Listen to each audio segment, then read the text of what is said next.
What is an alkene?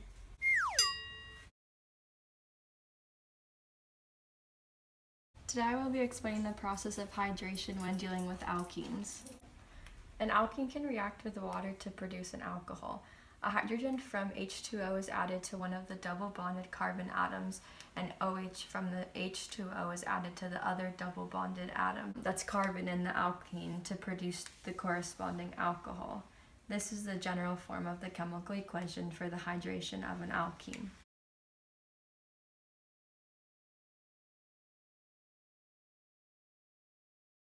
There is also a bond flipping method to help predict the structure of the alcohol that is then produced when you add H2O across a double bond. The first step is to draw the H2O to be added across the double bond in the alkene. Step 2 is to flip the bonds as shown to get the alcohol product of the reaction.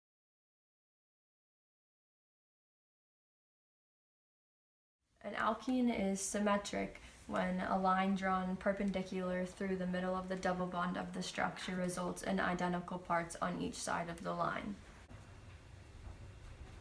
An example of the symmetric alkene would be 2-butene.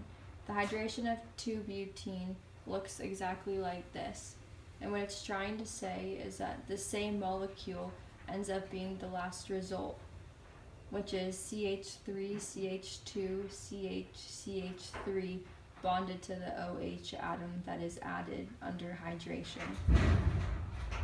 Okay. When a symmetrical alkene undergoes hydration, then there's only one possible product. When an asymmetric alkene undergoes a hydration reaction, there are two different alcohol molecules that are produced. An example of an asymmetric alkene is going to be propene, as seen right here.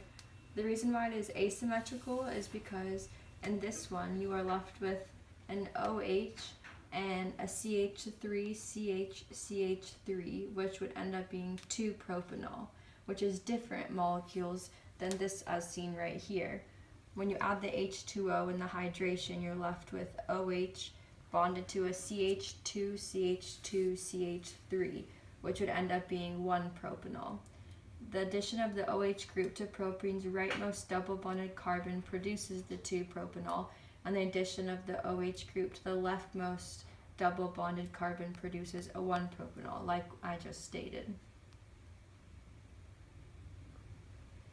The asymmetric alkene does not then produce an equal amount of each alcohol. The product that is made into a greater quantity is called the major product, when the product made into the lesser quantity is called the minor product.